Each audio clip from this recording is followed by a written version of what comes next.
மக்களே, இன்னைக்கு நம்ம வராகி ஹெர்பல் ஹேர் ஆயிலோட யூசஸ் என்னன்னு பார்க்க போறோம். அது மட்டும் இல்லாம இன்ஸ்டாகிராம்ல ஒரு சிலர் வந்து ஆயில் ஆர்டர் பிளேஸ் பண்ணிருக்கீங்க, அதை எப்படி டிஸ்பேச் பண்றது அப்படின்னு பார்க்க போறோம்.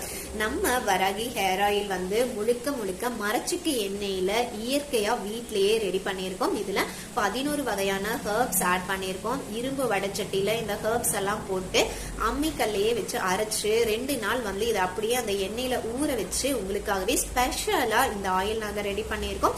இந்த ஆயில் வந்து நீங்க 1 மாசம் யூஸ் பண்ணாலே உங்களுக்கு முடி உதிர் பிரச்சனை வந்து படிப்படியா குறைஞ்சிரும். அது மட்டும் இல்லாம இப்ப 15 வயதுக்கு கீழே இருக்கிறவங்க இளநரை பிரச்சனையால அதிகமா பாதிக்கப்படுறீங்க இல்லையா? இந்த ஆயில வந்து நாங்க வேம்பாலம் பட்டை வந்து அதிக அளவுல யூஸ் பண்ணிருக்கோம். சரிங்களா? நீங்க வந்து யூடியூப்லயே சர்ச் பண்ணி பாருங்க. வேம்பாலம் பட்டை வந்து முடியோட வளர்ச்சியை அதிகரிக்கிறதுக்கும் கூந்தலோட நிறத்தை மாத்துறதுக்கும் ஒரு பெர்ஃபெக்ட் ரிசல்ட் கொடுக்குது. இப்ப இந்த ஹேர் ஆயில் எல்லாமே நாங்க ரெடி பண்ணி வச்சாச்சு. ஒரு சில ஆர்டர்ஸ் வந்திருக்குன்னு சொன்னேன்.